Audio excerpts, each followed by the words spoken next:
Hello everyone, আশা করি সবাই ভালো আছো, সুস্থ আছো। Welcome back my channel. আমি সোনাই আর আমার channel cooking with Sonai blog.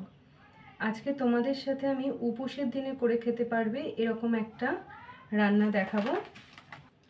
মুগ ডাল আর শ্যামা চাল, যেটা কিনা প্যাকেটের গায়ে লেখাই থাকে শ্যামা রাইস লিটল মিলেট বলে লেখা রয়েছে। তো এটা উপোসের দিনে করে খাওয়া যায়, আর এতে সব রকম ভেজিটেবল দিয়ে খিচুড়ি করা যায়। যদিও আমি আজকে ভেজিটেবল দিচ্ছি না, কারণ আমার বাড়িতে আজকে ভেজিটেবল দিয়ে খেতে চাইছে না কেউ, কিন্তু আমি সব রকম ভেজিটেবল দিয়ে করি। কোনো এক সময় না হয় তোমাদের সাথে সেটাও শেয়ার করব। আজকে শুধুমাত্র আলু দিয়ে করছি। চলো তোমরা দেখতে থাকো রেসিপিটা। এই দেখো বন্ধুরা, এই বাটিটায় করে আমি হাফ বাটি মুগ ডাল নিয়েছি। তোমরা আরেকটু বেশি দিলেও দিতে পারো। আর করবো হচ্ছে আজকে শ্যামা চাল। তোমরা উপোসের দিনে এই শ্যামা চালের খিচুড়িটা বানিয়ে খেতে পারো। তো আমি এতে হাফ বাটি পরিমাণ ডাল নিয়েছি, আর মুগ ডাল, রোস্টেড মুগ ডাল, শুকনো খোলায় ভেজে নেওয়া। আর আমি শ্যামা চালটা এই বাটির 2 বাটি নেব। দেখো, কড়া বসিয়ে, গ্যাস জেলে কড়া বসিয়ে প্রথমে কড়ায় সর্ষের তেল দিয়ে দিলাম,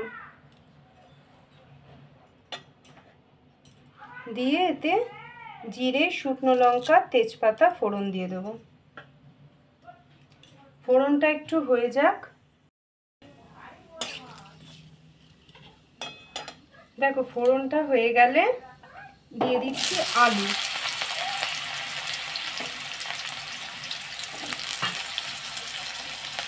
তোমাদেরকে আমি প্রথমেই বললাম যে আজকে আমি শুধুমাত্র আলুই অ্যাড করছি।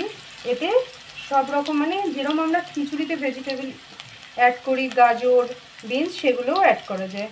আর উপোসের দিনে করলে অবশ্যই রক সল্ট ইউজ করতে হয়, যেটাকে আমরা বাংলায় বলি সন্দক লবণ।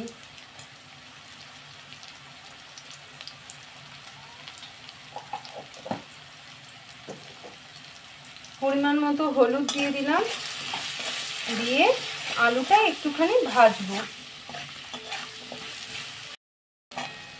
দেখো, আলুটা একটু ভাজা হয়ে গেছে। আমি কাঁচা লঙ্কা একটু কুচো করে দিয়ে দিয়েছি, একটু বড় বড়ই কুচো করেছি।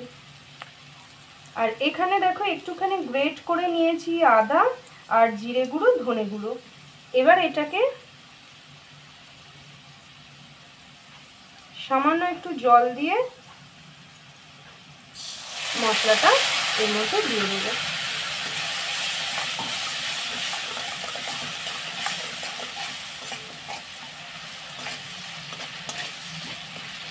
দিয়ে একটুখানি কষে নেব। আমি গুঁড়ো লঙ্কা দিলাম না, শুকনো লঙ্কার গুঁড়ো, কারণ আমি ফোড়নে শুকনো লঙ্কা দিয়েছি, কাঁচা লঙ্কা কুচো দিয়েছি। আমরা খুব বেশি ঝাল খেতে পারি না, তোমরা চাইলে দিয়ে নেবে। দেখো, মশলাটা কষানো হয়ে গেছে। এইবার এই যে ডাল আর শ্যামা চালটা যে ধুয়ে রেখেছিলাম সেইটা দিয়ে দিচ্ছি।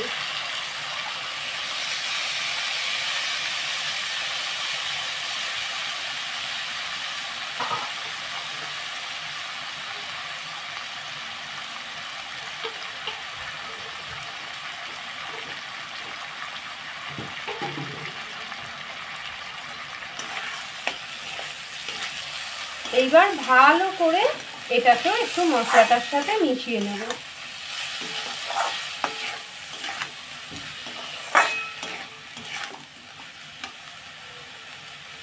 নুন আলু ভাজার সময় অল্প দিয়েছি, তাই এবার পরিমাণ মতো নুন দিয়ে দেব। আর সন্দক নুন কিন্তু একটু বেশি লাগে, আমাদের রেগুলার নুনের থেকে সন্দক নুন একটু পরিমাণে বেশি লাগে। দেখো, এটা ভালো করে কষানো হয়ে গেছে, মিশিয়ে নেওয়া। এবার এই বাটিটায় করে জল দেব।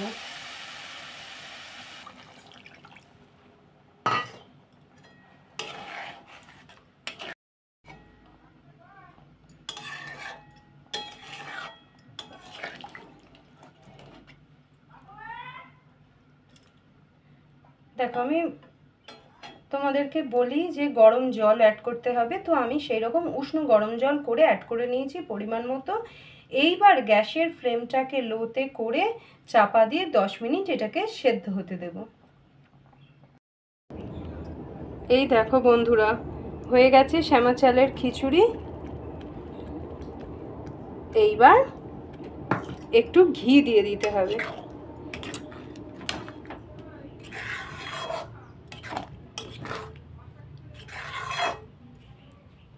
ঘি দিয়ে গ্যাস অফ করে চাপা দিয়ে রেখে দেবো।